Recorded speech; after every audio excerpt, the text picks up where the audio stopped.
बात बहुत ही पुरानी है। जब एक नगर में रामदत्त नाम का एक सेठ अपनी पत्नी के साथ रहता था। वे सेठ बहुत ही मालदार था। धन दौलत की उसे कोई कमी नहीं थी। उसका लाखों का व्यापार था। पर कहते हैं ना कि समय बदलते देर नहीं लगती। कोई नहीं जानता कि राजा कब रंक बन जाए और रंक कब राजा बन जाए। ऐसा ही उस सेठ के साथ भी हुआ। सेठ का बुरा समय आ गया और उसे अपने व्यापार में लाखों रुपए का घाटा हो गया। अपार संपत्ति का मालिक सेठ अब दूसरों का कर्जदार हो गया था। सेठ के बुरे दिन आते ही उसके सभी रिश्ते नाते वाले भी उसका साथ छोड़ गए। मित्रों ने भी उसके घर आना जाना बंद कर दिया और फिर सेठ रामदत्त बहुत ही दुखी रहने लगा। दिन प्रतिदिन उसकी हालत अब खराब ही होती जा रही थी।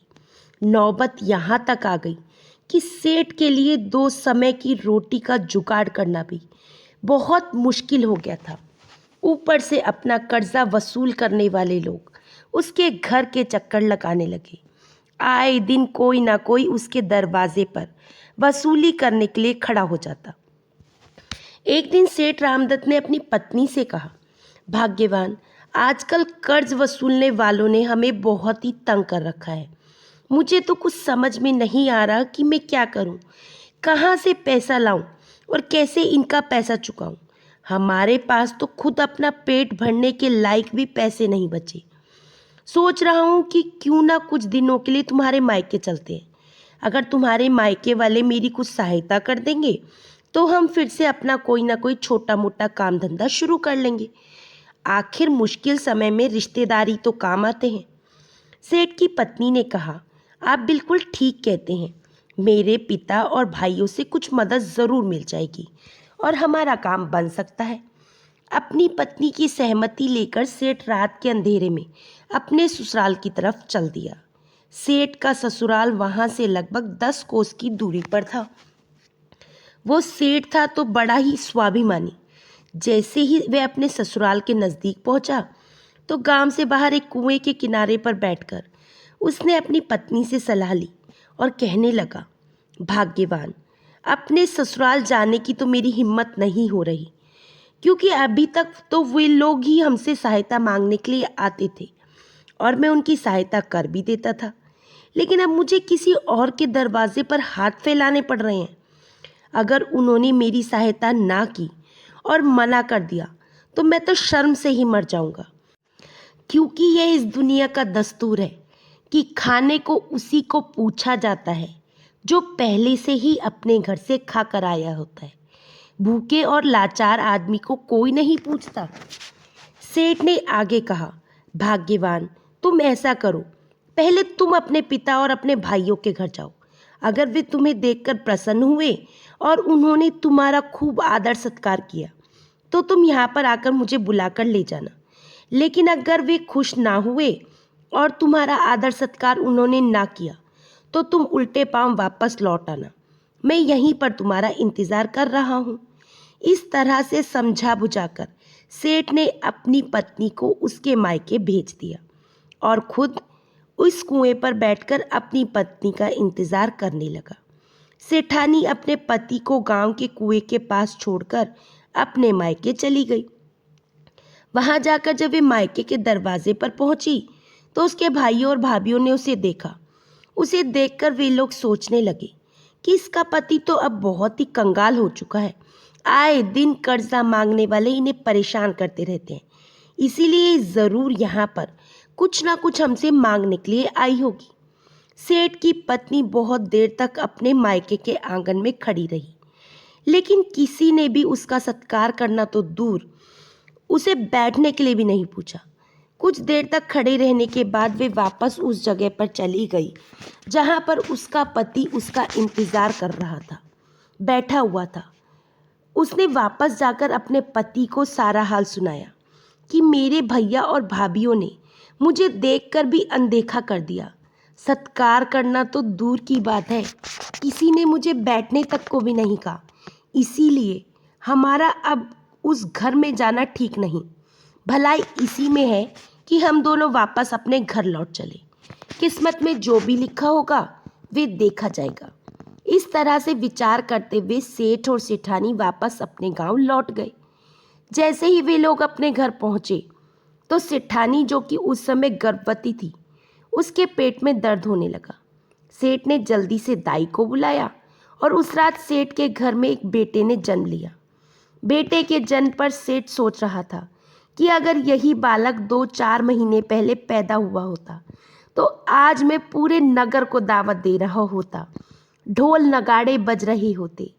लेकिन समय की ऐसी मार हुई कि इसके पैदा होने पर गांव में मिठाई बांटना तो दूर की बात है, गुड़ की ढेली खरीदने के लिए भी मेरे पास पैसे नहीं है। खैर, बच्चे का जन्म हो गया। उसका नाम सोमदत्त रखा गया। बच्चे के जन्म होते ही जैसे सेठ का भाग्य जाग गया। सेठ के एक पुराने मित्र ने उसे कुछ रकम उधार दी और फिर सेठ ने छोटा मोटा व्यापार शुरू कर दिया। देखते ही देखते सेठ के दिन एक बार फिर से बदल गए और कुछ महीनों में वह फिर से धनवान बन गया। सेठ और सेठानी अपने बच्चे को अपने लिए भाग्यशाली समझते थे। उनका मानना था कि इस बच्चे के जन्म के बाद ही उनके दिन बदल गए हैं। वे दोनों बड़े ही प्यार से अपने बच्चे को पालने लगे। धीरे धीरे समय बीता। बच्चा जब 1 साल का हो चुका, लेकिन अभी तक उसने कुछ बोलना शुरू नहीं किया था। ये देखकर उसके माता पिता को चिंता होने लगी। कुछ समय और बीता। बच्चा अब 7-8 साल का हो चुका था। फिर भी वह बहुत ही कम बोलता था। कुछ बोलता भी तो उसकी बात किसी को समझ में नहीं आती।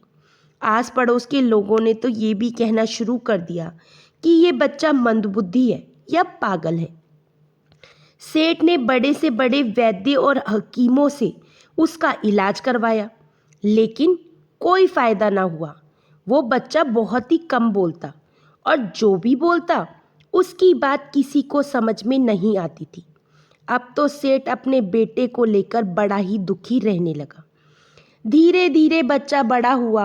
अब वे 16 साल का एक किशोर बन चुका था, लेकिन उसकी बुद्धि अभी भी छोटे बालकों वाली ही थी। अपने बेटे की नादानियां देखकर उसे बड़ा ही गुस्सा आ जाता। एक बार तो सेठ ने गुस्से में आकर अपने बेटे की बुरी तरह से पिटाई कर दी। नतीजा ये हुआ कि नादान सोमदत्त, जिसे लोग मंदबुद्धि कहते थे, वे अपने घर से भाग गया। सेठ सेठानी ने उसे ढूंढने की बहुत कोशिश की, लेकिन वह कभी लौटकर नहीं आया। अब तो सेठ को अपने किए पर पछतावा होने लगा, लेकिन अब किया भी क्या जा सकता है। दूसरी तरफ नादान सोमदत्त, जो कि 16 साल का एक किशोर था, वो भटकते भटकते एक गांव से दूसरे गांव, एक नगर से दूसरे नगर घूमता रहा। कभी किसी से मांगकर खा लिया, किसी ने कुछ दे दिया तो पहन लिया। उसकी हालत अब बिल्कुल पागलों की तरह हो चुकी थी। मैले कुचैले कपड़े, बिखरे हुए बाल। किसी को उस पर दया आ जाती तो उसे खाने के लिए दे देता। इस तरह से कुछ समय और बीता।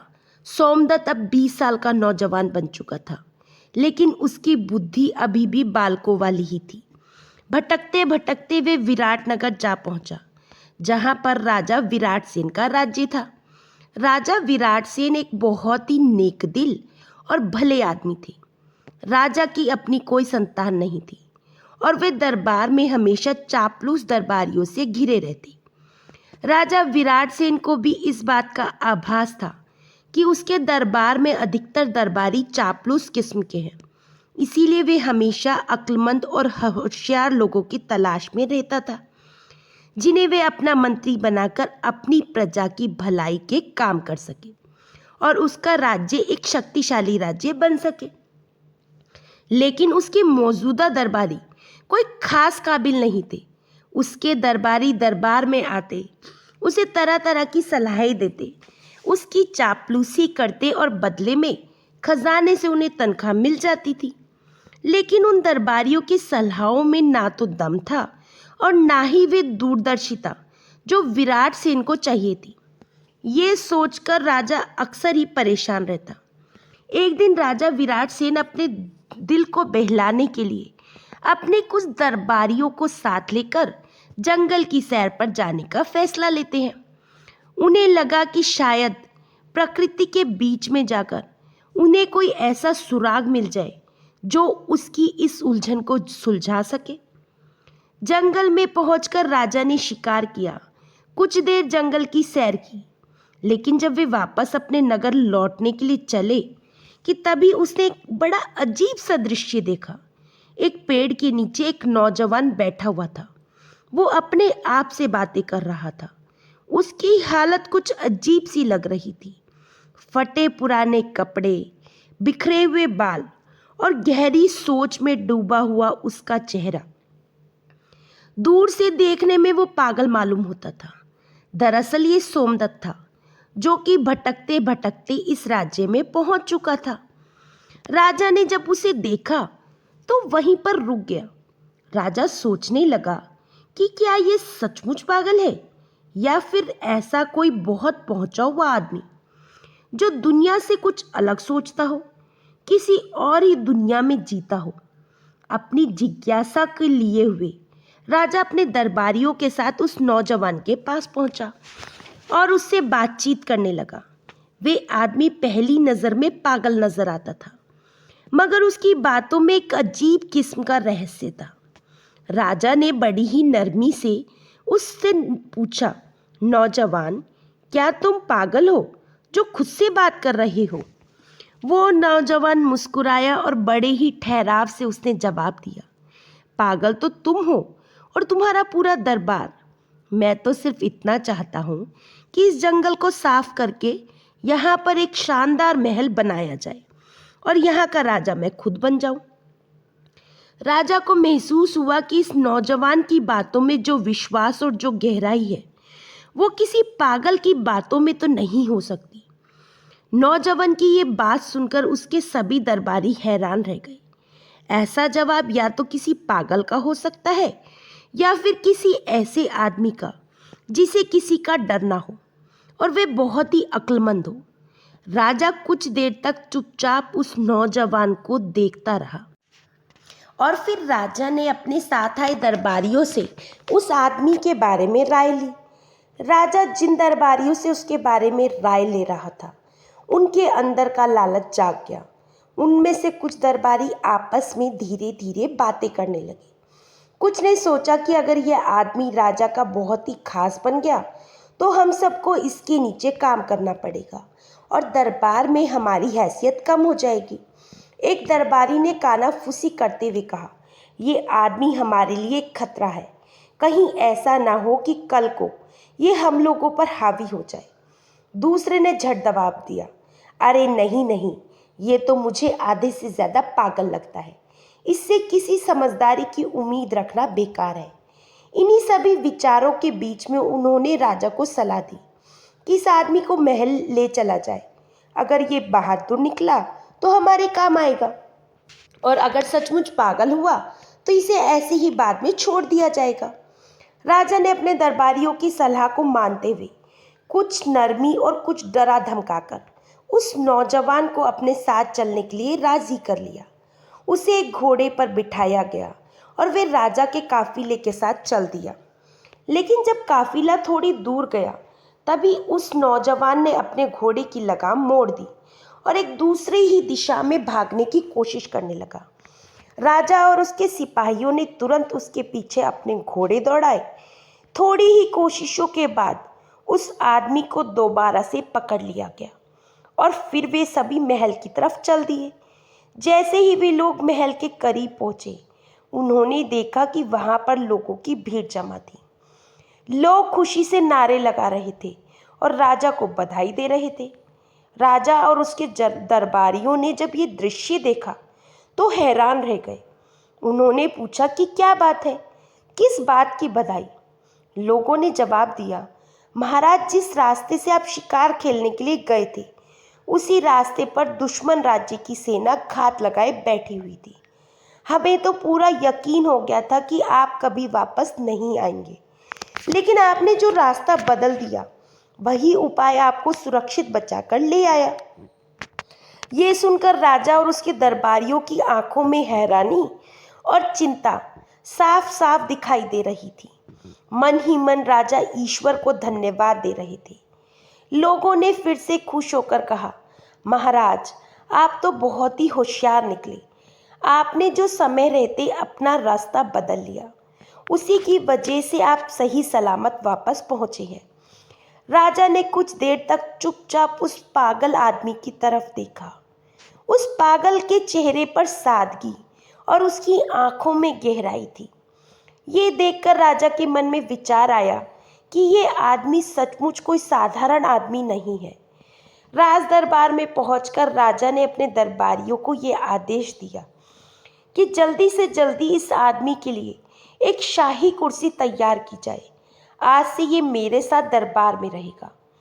दरबारी, जो कि पहले से ही उस पागल आदमी से डरे हुए थे, कहने लगे, महाराज, ये तो पागल है। कहीं ऐसा ना हो कि ये आपको कोई नुकसान पहुंचा दे। आपके साथ तो हमारे जैसे समझदार लोगों का होना चाहिए। लेकिन राजा ने उनकी बातों को नज़रअंदाज कर दिया और कहा, नहीं, ये आदमी तुम सब में से सबसे ज़्यादा समझदार है। इसने चुपचाप रहते हुए भी हमें एक खतरनाक दुश्मन से बचा लिया। यही तो होती है अक्लमंद आदमियों की असली पहचान। अगर ये आदमी ना होता तो तुम में से किसी को भी ये खबर नहीं थी कि रास्ते में दुश्मन की सेना घात लगाए हुए बैठी है। अगर हम आज सही सलामत हैं तो सिर्फ इसकी होशियारी की वजह से। राजा की बातें सुनकर वो पागल मुस्कुराया और बड़े ही गर्व से राजा के सिंहासन के साथ रखी हुई शाही कुर्सी पर जा बैठा। लेकिन उस समय दरबार में एक अजीब सी हलचल मच गई। वे दरबारी जो कई पीढ़ियों से शाही कुर्सियों पर बैठते आए थे, ये कैसे बर्दाश्त कर सकते थे कि एक अजनबी, और वह भी ऐसा जिसे लोग पागल कहते हों, उनके बराबर आकर बैठे। सभी दरबारियों के दिलों में जलन पैदा होने लगी। वे धीरे धीरे उस पागल के खिलाफ षड्यंत्र रचने लगे। एक सुबह की बात है, राजा के कुछ दरबारी चुपचाप उस आदमी के पास आए जिसे सब पागल कहते थे। दरबारियों ने झुककर उसे प्रणाम किया और कहा, बड़े भाई, आप हमेशा तंदुरुस्त रहे। हमें आपसे बहुत ही ज़रूरी बात करनी है। वे बड़े ही प्यार से उससे कहने लगे, बड़े भाई, आपको हमारे राज्य के नियमों और दरबार के रिवाजों के बारे में कुछ भी नहीं पता। हम तो सिर्फ यही चाहते हैं कि आप किसी गलतफहमी में ऐसा कोई भी काम ना कर लें जिससे आपको कोई सज़ा भुगतनी पड़े। ये सुनकर वे आदमी हैरत में पड़ गया और उसने बड़ी मासूमियत से पूछा, क्या मतलब? मुझे सज़ा क्यों मिलेगी?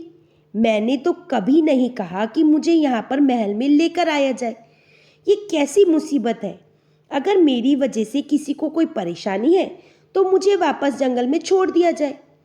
पागल की बात सुनते ही दरबारियों के चेहरे पर एक हल्की सी मुस्कुराहट आ गई। उन्हें ऐसा लगा जैसे उनकी चाल अब रंग ला रही थी।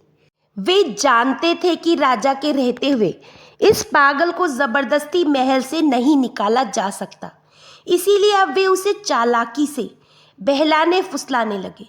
उनमें से एक दरबारी ने आगे बढ़कर कहा, बड़े भाई, आपको मालूम नहीं कि अगर आप हमारी बात मान लेंगे तो आपको क्या कुछ मिल सकता है। वे पागल, जो कि पहले से ही सज़ा की बात सुनकर डरा हुआ था, घबरा कर बोला, ठीक है, बताओ क्या करना है। इस मौके का फ़ायदा उठाते हुए एक दरबारी, जो कि कभी राजा का बहुत ही खास हुआ करता था, वो आगे आया और बड़ी चालाकी से बोला, हमारे दरबार में एक पुरानी परंपरा है। दरबार तब तक शुरू नहीं होता जब तक कि कोई आदमी राजा को थप्पड़ ना मार दे। वो पागल, जो कि सीधा साधा और दुनिया की चालबाजियों से बिल्कुल बेखबर था, फौरन बोला, अरे ये तो कोई बड़ी बात नहीं है, मैं तो राजा को लात भी मार सकता हूँ। दरबारियों ने अपनी हंसी छुपाते हुए उसे और भी उकसाया। वे लोग कहने लगे, कल जैसे ही महाराज अपनी राजगद्दी पर बैठे, तुम जाकर उनकी गर्दन पर एक जोरदार थप्पड़ लगा देना। फिर देखना राजा कितना खुश होंगे कि तुम्हें भर भर कर इनाम देंगे। उस पागल ने नादानी में उनकी बात मान ली। अगले दिन जब राजा दरबार में पहुंचा और राजा अपनी राजगद्दी पर बैठा, तो वे आदमी चुपचाप आगे बढ़ा और एक जोरदार थप्पड़ उसने राजा के मुंह पर रसीद कर दिया। थप्पड़ इतना जोरदार था कि राजा का मुकुट जमीन से जा टकराया, जिसके नीचे से एक खतरनाक बिच्छू निकला। राजा को ये समझते देर न लगी कि अगर ये मुकुट उसके सिर पर रहता तो ये बिच्छू डंक मार के उसे मार देता और शायद ये दिन उसकी जिंदगी का आखिरी दिन होता। राजा का दिल उसी समय आभार से भर गया। उसने फौरन उस पागल आदमी को अपने सीने से लगा लिया और दरबार में ये घोषणा करते हुए कहा, मेरे सभी सम्मानित दरबारियों, ये अकेला आदमी है जो मुझसे सच्चा प्यार करता है। अगर इसने मुझे थप्पड़ ना मारा होता तो शायद आज मैं जिंदा ना होता। राजा ने उस आदमी के लिए एक शानदार दावत का प्रबंध किया और इनाम में उसे एक बहुत ही आलीशान महल भी दे दिया। अब वे आदमी पागल नहीं था, बल्कि उस राज्य का सबसे सम्मानित आदमी बन चुका था, जिसे खुद उस परमपिता परमेश्वर ने ये मौका दिया था। दरबारी, जो कि पहले से ही उस आदमी से नफरत करते थे, वे अब पहले से भी ज्यादा बेचैन रहने लगे।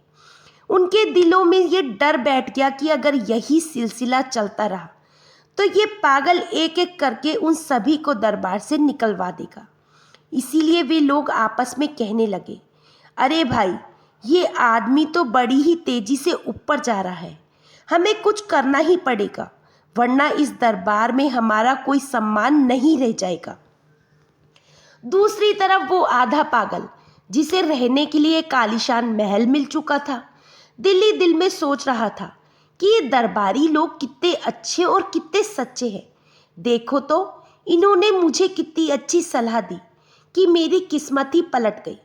अब उसे पूरा विश्वास हो गया था कि ये लोग जो भी उससे कहेंगे उसी में उसकी भलाई है। दरबारी एक बार फिर से आपस में सलाह करके उस आदमी के महल में पहुंचे। वे सभी अंदर ही अंदर से जल रहे थे, लेकिन उनके चेहरे पर एक झूठी मुस्कुराहट थी। उसमें से एक दरबारी ने बड़ी ही नरमी से बात शुरू की और कहा, भाई साहब, आपको हमारी कल वाली तरकीब कैसी लगी? सोचो, अगर आप राजा को थप्पड़ ना मारते तो राजा को आप पर शक भी हो सकता था। वे पागल, जो कि आराम से उस महल में दिन गुजार रहा था, कहने लगा, हाँ हाँ, आप सभी तो बहुत ही नेक लोग हो। आपके बताए हुए उपाय ने तो मेरी किस्मत ही बदल दी। दरबारी तो ऐसे ही मौके की तलाश में थे और उन्होंने अपना अगला जाल बिछा दिया। उन्होंने फिर से एक नई बात छेड़ दी। वे बोले, अब एक छोटी सी तरकीब और सुनो। जब सुबह राज दरबार लगे और राजा अपने सिंहासन पर बैठने लगे तो तुम फौरन जाकर उसके सिंहासन को पीछे से खींच लेना। देखना, ये काम करते ही तुम्हें इनाम में आधा राज्य मिल जाएगा। हाँ, ये काम आसान तो नहीं है, लेकिन तुम तो बहादुर हो, कर ही लोगे। पागल तुरंत बोला, एक क्या, मैं तो दो सिंहासन भी खींच सकता हूँ। दरबारियों ने उसे फिर से झूठी शाबाशी दी और वहां से चले गए। अगले दिन जब राज दरबार सजा, जैसे ही राजा अपने सिंहासन पर बैठने वाला था, पागल ने मौका देखकर सिंहासन पीछे से खींच लिया। मगर राजा, जो कि हर मौके पर चौकन्ना रहता, उसने सिंहासन से रगड़ने की आवाज़ सुनकर अपने आप को संभालते हुए गिरने से बचा लिया। राजा ने जब देखा तो उसकी नज़र सिंहासन के उस पांव पर पड़ी, जो कि अंदर से टूटा हुआ था। उसे तुरंत समझ में आ गया कि ये कोई साधारण बात नहीं थी, बल्कि ये तो एक बहुत ही बड़ी मुसीबत थी, जो कि टल गई। राजा ने पागल की तरफ देखा और फिर आगे बढ़कर उसे अपने सीने से लगा लिया और फिर बुलंद आवाज में सभी दरबारियों से कहने लगा, देखो, ये आदमी कितना होशियार और कितना अक्लमंद है। आज मैं जमीन पर गिरकर बुरी तरह से जख्मी हो जाता, क्योंकि इसने सिंहासन की टूटी हुई टांग को पहले ही देख लिया था और मेरे बैठने से पहले ही उसे पीछे खींच लिया। राजा ने पूरे दरबार के सामने उसे शाबाशी दी और ये घोषणा कर दी कि वे इसे अपना नया सेनापति बनाएंगे। एक बार फिर से दरबार में तालियां गूंज उठी। उस पागल की बहादुरी, ईमानदारी और नेक दिली की सभी ने एक बार फिर से प्रशंसा की। ये देखकर वे मक्कार दरबारी अपना सिर पकड़कर बैठ गए। वे हर बार उस आदमी को गिराने की कोशिश करते, मगर होता ये कि उसकी इज्जत और भी बढ़ जाती। अब वे परेशान और हताश होकर एक दूसरे से कहने लगे, अरे भाई, ये कैसी मुसीबत है। हमारी तो इच्छा थी कि उसे सजा मिले और राजा उससे नाराज हो जाए और आखिरकार उसे फांसी की सजा तो मिलनी ही चाहिए थी, मगर हर बार ये आदमी बाजी मार ले जाता है। जब उन दरबारियों ने ये महसूस किया कि मामला उनके हाथ से निकलता जा रहा है, तो उन लोगों ने एक बहुत ही खतरनाक षड्यंत्र रच डाला, ऐसा षड्यंत्र जो पूरे राज्य को हिला सकता था। उन्होंने ये तय कर लिया कि पड़ोसी राज्य के दुश्मन राजा से खुफिया तरीके से मुलाकात की जाएगी। उनकी योजना ये थी कि पड़ोसी देश के दुश्मन राजा को युद्ध के लिए उकसाया जाएगा और उससे ये वादा किया जाएगा कि वे दरबारी भी महल के भीतर से विद्रोह कर देंगे, जिससे कि दुश्मन राजा का काम बहुत ही आसान हो जाएगा। लेकिन एक शर्त यह है कि हमारी तरफ से सिर्फ एक ही आदमी को मारना है, और वे हमारे सेनापति को, यानी कि उस पागल आदमी को जिसे वे हर बार गिराने की असफल कोशिश कर चुके थे। ये संदेशा बड़े ही खुफिया तरीके से पड़ोसी राज्य को भिजवा दिया गया। जब पड़ोसी राजा ने देखा कि महल के भीतर ही फूट डल चुकी है, तो वह भी युद्ध के लिए तैयार हो गया। अब रह गई थी सिर्फ एक बात कि वे दरबारी अपने राजा को युद्ध के लिए कैसे तैयार करें। दरबारियों ने एक और चाल चली। उनमें से खुद ने खुद को जानबूझकर जख्मी कर लिया और खून से लथपथ वे दरबार में हाजिर हुए।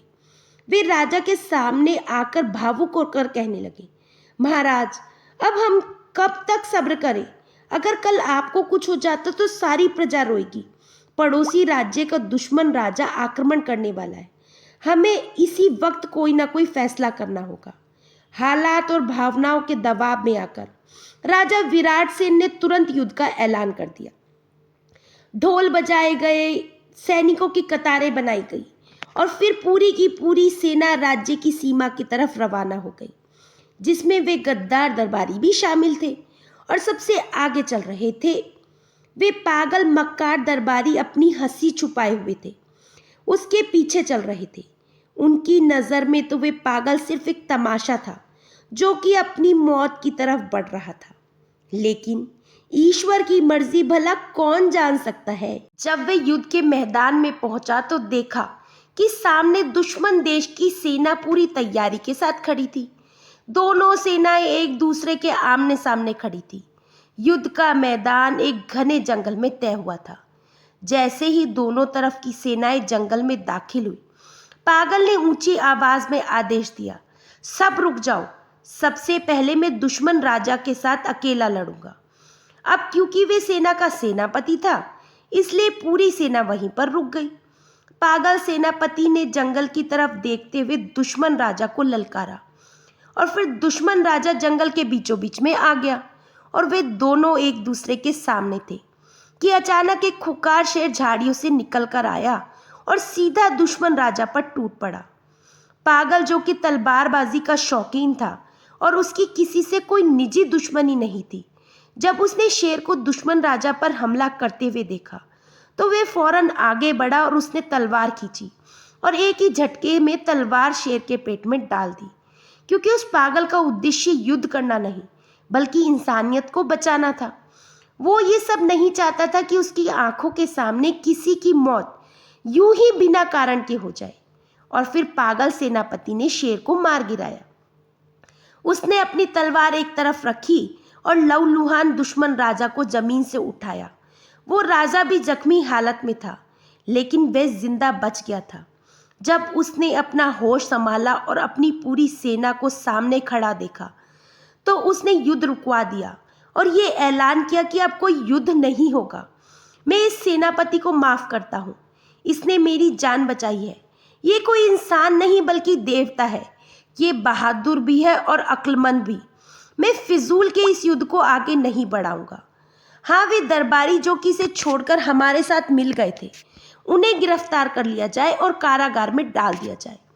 ये सुनते ही पागल सेनापति ने अपनी तलवार खींच ली और गरज कर कहा, खबरदार, अगर किसी ने मेरे एक भी आदमी को हाथ लगाया तो मैं अपनी जान की बाजी लगा दूंगा। उसकी ऐसी वफादारी देखकर दुश्मन राजा भी हैरान था। वह दिल में कहने लगा, ये कैसा कमाल का आदमी है, दुश्मनों को बचाता है, खुद को भुला देता है।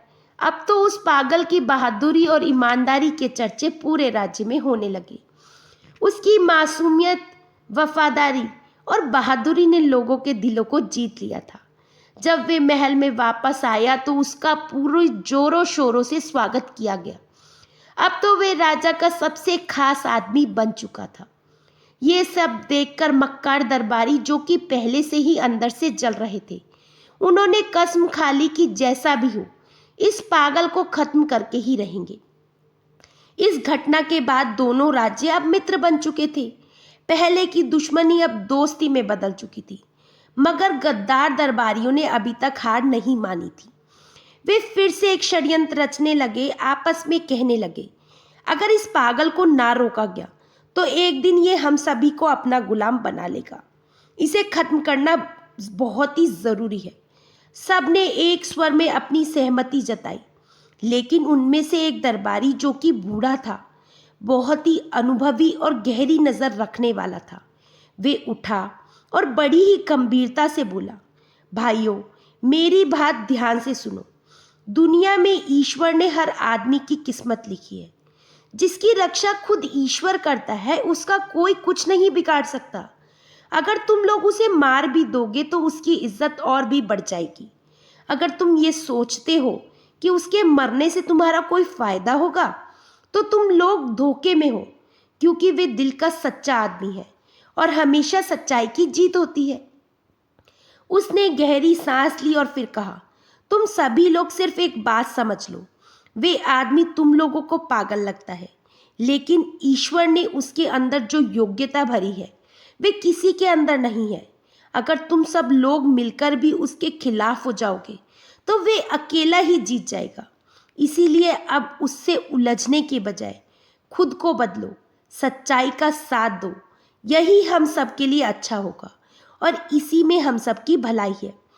उस दिन के बाद से उन सभी मक्कार दरबारियों ने कभी उस पागल के खिलाफ कोई षड्यंत्र नहीं रचा। कुछ दिनों के बाद राजा ने अपने उस पागल सेनापति से उसके परिवार के बारे में पूछा तो उसने बताया कि मेरा नाम सोमदत्त है और मेरे पिता एक व्यापारी हैं। और फिर राजा ने अपने एक दूत को भेजकर उसके माता पिता को भी महल में बुलवा लिया। राजा सोमदत्त से इतना प्रभावित थे कि उसने सोमदत्त को अपना उत्तराधिकारी घोषित कर दिया। और इस तरह से पागल सोमदत्त अब महल में अपने पिता के साथ एक आराम की जिंदगी गुजारने लगा। उसके पिता को भी गर्व था कि अपने जिस बेटे को वो पागल, नासमझ और मंदबुद्धि समझते थे, असल में वे एक सच्चा, ईमानदार और नेकदिल इंसान था।